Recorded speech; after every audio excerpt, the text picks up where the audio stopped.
അപ്പോസ്തല പ്രവൃത്തി 1-ാം അധ്യായം അതിൻ്റെ 25-ാം വാക്യത്തിൽ കർത്താവ് പറയുന്നു, ഈ ശുശ്രൂഷയുടെയും അപ്പോസ്തലത്വത്തിൻ്റെയും സമ്മാനം ലഭിക്കേണ്ടതിന് ഈ ഇരുവരിൽ ഏവരെ തിരഞ്ഞെടുത്തിരിക്കുന്നു എന്ന് കാണിച്ചു തരണമേ എന്ന് പ്രാർത്ഥിച്ചു. അവരുടെ പേർക്ക് ചീട്ടിട്ടു. ചീട്ട് മത്ഥ്യാസിന് വീഴുകയും അവനെ 11 അപ്പോസ്തലന്മാരുടെ കൂട്ടത്തിൽ എണ്ണുകയും ചെയ്തു.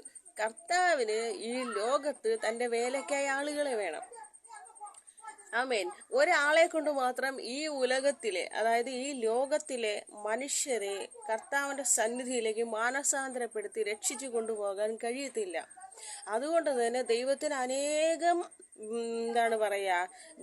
അനേകം വേലക്കാരെ കർത്താവിന് വേണം. തമ്പുരാൻ പറയുന്നു, കൊയ്ത്തോ വളരെയുണ്ട്, വേലക്കാരോ ചുരുക്കം. എന്തുകൊണ്ടാണ് ഈ ലോകത്ത് എല്ലാവരും കർത്താവിൻ്റെ വേലക്കാരായി മാറാത്തതെന്നറിയോ? നാവ് ശരിയല്ലാത്തതുകൊണ്ട്. അതിൽ ഒരു ഉദാഹരണം വേണമെങ്കിൽ ഞാൻ പറഞ്ഞുതരാം. എൻ്റെ ഈ ഫേസ്ബുക്ക് കമൻറ്റ് ബോക്സ് മെസ്സേജ് സെൻറ്ററിൽ വന്നിട്ട് എന്നെ ക്രിസ്ത്യാനികളല്ലാത്തവർ ആ വചനം കേട്ട് അവർ ആമേൻ പറയുമ്പം ക്രിസ്ത്യാനികൾ, മനസ്സിലായോ, ദൈവത്തിൻ്റെ വചനത്തെ തുച്ഛീകരിക്കുകയും ദൈവത്തിൻ്റെ അപ്പോസ്തലന്മാരെ കളിയാക്കുകയും പരിഹസിക്കുകയും ചെയ്യുന്നു. ഇങ്ങനെയുള്ളവരെ തമ്പുരാൻ തൻ്റെ വേലയ്ക്ക് എടുത്താനുള്ള അവസ്ഥ എന്താണെന്ന് നിങ്ങളൊന്ന് ആലോചിച്ച് നോക്കി. ആമേൻ. കർത്താവ് സ്നേഹവും മനസ്സലിവും ദീർഘക്ഷമയും മഹാദയയും കരുണയുമുള്ളവനാണ്. ഇതേ ഹൃദയമുള്ളവനെ മാത്രമേ ഈ ലോകത്ത് ദൈവത്തിന് തൻ്റെ വേലയ്ക്ക് വേണ്ടി തിരഞ്ഞെടുക്കാൻ പറ്റത്തുള്ളൂ. അല്ലാതെ പേരിൻ്റെ കൂടെ ശാലോം എന്ന പേര് ചേർത്തിട്ട് മറ്റുള്ളവർക്ക് എന്ന പേര് ചേർത്തിട്ട് മറ്റുള്ളവരുടെ സമാധാനം തല്ലിക്കെടുത്തുന്ന, അവരുടെ സ്വസ്ഥതയും സന്തോഷവും തല്ലിക്കെടുത്തുന്നവനെ ഈ ലോകത്ത് കർത്താവിന് തൻ്റെ വേലയ്ക്ക് നിർത്താൻ പറ്റുമോ? ആമേൻ. കർത്താവ് പറയുന്നു, സമാധാനം ഉണ്ടാക്കുന്നവർ ഭാഗ്യവാന്മാർ, അവർക്ക് സമാധാനം കിട്ടും എന്നാ ദൈവം തമ്പുരാൻ പറഞ്ഞിരിക്കുന്നത്. അല്ലാതെ മറ്റുള്ളവന്റെ സമാധാനം, സ്വസ്ഥതയും സന്തോഷം തല്ലിക്കെടുത്തുന്നവന് സമാധാനം കിട്ടുമെന്ന് കർത്താവ് ഒരിക്കലും പറഞ്ഞിട്ടില്ല. അതൊക്കെ ഒരുതരം പൈശാചികമായൊരു ബന്ധനമാണ്. പിശാചിന്റെ പിടിയിൽ അകപ്പെട്ടിരിക്കുന്നവരാണ് ദൈവത്തിന്റെ വചനത്തെ തുച്ഛീകരിക്കുകയും ദൈവത്തിന്റെ അഭിഷിക്തരെ കളിയാക്കുകയും പരിഹസിക്കുകയും ചെയ്യുന്നത്. കാരണം പിശാചിന്റെ സ്വഭാവം അതാണല്ലോ. ദൈവമക്കളെ ദ്രോഹിക്കുക, അവരെ ദൈവത്തിൽ നിന്നും അകറ്റിക്കൊണ്ടു പോകുക. നിങ്ങൾ വിചാരിക്കും, ആമേൻ, പിശാച് എന്താണ് പറയുക, ക്രിസ്ത്യാനികളല്ലാത്ത ആൾക്കാരെയാണ് അതിന് തിരഞ്ഞെടുക്കുക എന്ന്. അങ്ങനെയൊന്നുമില്ല. ക്രിസ്ത്യാനികൾ തന്നെയാണ് പിശാചിന്റെ ഏറ്റവും വലിയ ഈര. എന്താ കാര്യമെന്നറിയോ? ഇതാ സ്വഭാവം. ഈ ശാലോം എന്ന് പറഞ്ഞാൽ അതിൻ്റെ അർത്ഥം നിങ്ങൾക്ക് സമാധാനം എന്നാണ്. മനസ്സിലായോ? അപ്പം നമുക്ക് മാത്രം സമാധാനം കിട്ടണം, മറ്റുള്ളവർക്ക് സമാധാനം കിട്ടരുത് എന്നൊരു നിയമം ഉള്ളവനെ എങ്ങനെ കർത്താവ് ഈ ലോകത്ത് തൻ്റെ വേലയിലോട്ട് നിർത്തും? ദൈവം അതുകൊണ്ട് തന്നെ കർത്താവ് ഇങ്ങനെയുള്ളവർ തൻ്റെ വേലയ്ക്കായി തിരഞ്ഞെടുക്കത്തില്ല. ഒരുവനെ തൻ്റെ വേലയ്ക്ക് തിരഞ്ഞെടുക്കുന്നത് കർത്താവിൻ്റെ ഇഷ്ടമാണ്, ദൈവത്തിൻ്റെ ഹിതമാണ്.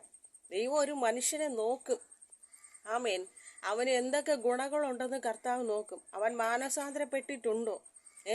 അവൻ നല്ലവനാണോ? നീതിമാനാണോ? നീതിമാൻ എന്ന് പറഞ്ഞാൽ നമ്മളൊരു വ്യക്തിക്ക് വേണ്ടി പ്രാർത്ഥിക്കുകയാണ്. ചുമ്മാ കുളുകുളുകുളുകുളാന്നങ്ങ് പ്രാർത്ഥിച്ചിട്ട് പോയിട്ട് ഒരു കാര്യമില്ല.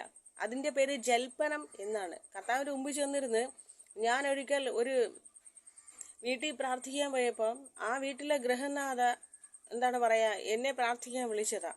കുറച്ചു നേരം കഴിഞ്ഞപ്പോൾ അവർ ഇടയ്ക്ക് കയറി അങ്ങ് പ്രാർത്ഥിച്ചു.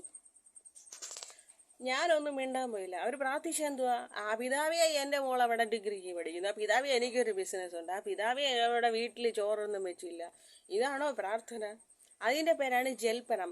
അയൽക്കാരോട് കുശലം പറയും പോലെ, അയൽക്കാരോട് വിശേഷം പറയും പോലെ അല്ല കർത്താവിനോട് ചെന്നിരുന്ന് പ്രാർത്ഥിക്കേണ്ടത്. കർത്താവിനോട് പ്രാർത്ഥിച്ചാൽ അതിന് മറുപടി നാം സ്വീകരിക്കണം. മനസ്സിലായി? ആമേൻ. നമ്മൾ ഒരാൾക്ക് വേണ്ടി പ്രാർത്ഥിക്കുമ്പോൾ അവർക്ക് ആ വിടുതൽ കിട്ടാൻ വേണ്ടി ദൈവത്തിൽ നിന്ന് മറുപടി നമ്മൾ സ്വീകരിക്കണം. അല്ലാതെ ചുമ്മാ അങ്ങ് ആ പിതാവേ അവർക്ക് പനിയാണ് എന്നും പറഞ്ഞ് അങ്ങ് പോയാൽ ശരിയാവത്തില്ല. ഞങ്ങളുടെ ഒരു പാസ്റ്റർ എപ്പോഴും പറയുന്നൊരു കാര്യമുണ്ട്, ആ പിതാവേ നീയെല്ലാം അറിയുന്നു, ഞാനിതാ അറിയുന്നു. ഇതല്ല അവസ്ഥ, ഇതല്ല പ്രാർത്ഥന എന്ന് പറയുന്നത്. മനസ്സിലായോ?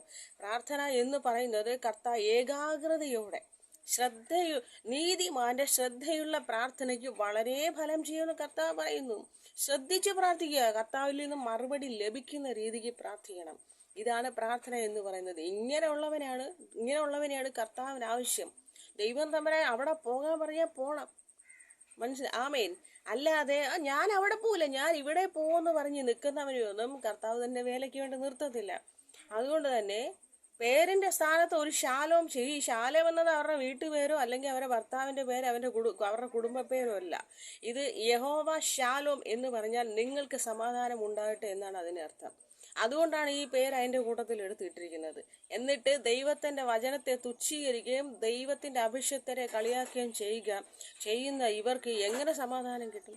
അതൊരു പൈശാചികമായ പ്രവൃത്തിയാണ്. ഇവരിൽ ഒരു പിശാച് കുടിയിരിക്കുന്നത് കൊണ്ടാണ് ആ പിശാചിന്റെ പ്രവൃത്തിയാണ് അവരിൽ കൂടി വെളിപ്പെടുന്നത്. മനസ്സിലായോ? ഈ അഭിഷക്തരെയും എന്താണ് പറയുക, ദൈവത്തിന്റെ വചനത്തെയും കുറ്റം പറയുന്ന എല്ലാവരിലും പിശാചിന്റെ പ്രവൃത്തി തന്നെയാണ് നടക്കുന്നത്. അതുകൊണ്ട് നിങ്ങൾ മറ്റുള്ളവർക്ക് സമാധാനം ഉണ്ടാക്കാൻ നോക്ക്, അപ്പം നിങ്ങൾക്ക് സമാധാനം കിട്ടും. അങ്ങനെ ആകുമ്പോൾ ഈ പേര് നിങ്ങൾക്ക് ഉചിതമായി വരും. ആമേൻ. എൻ്റെ സമാധാനം, സ്വസ്ഥത, സന്തോഷം ലോകത്തിൽ ആർക്കും തല്ലിക്കെടുത്താൻ പറ്റത്തില്ല. കാരണം സമാധാനത്തിന്റെ പ്രഭു എൻ്റെ ഉള്ളിൽ ഇരിപ്പുണ്ട്. പക്ഷെ പിന്നെ എന്തുകൊണ്ടാ പറഞ്ഞേ? ഒരു ശാലോം എന്ന പേര് വെച്ച് മറ്റുള്ളവരെ ദ്രോഹിക്കാൻ നടന്നാൽ, ആമേൻ. അതുകൊണ്ട് നിങ്ങൾക്ക് വേണമെങ്കിൽ ഇത് കേൾക്കുക, അല്ലെങ്കിൽ സ്കിപ്പ് ചെയ്ത് പോവുക. ഞാൻ നിങ്ങൾക്ക് വേണ്ടി, ഈ കുറ്റം പറയുന്നവർക്ക് വേണ്ടിയല്ല ഈ വീഡിയോ ഇടുന്നത്.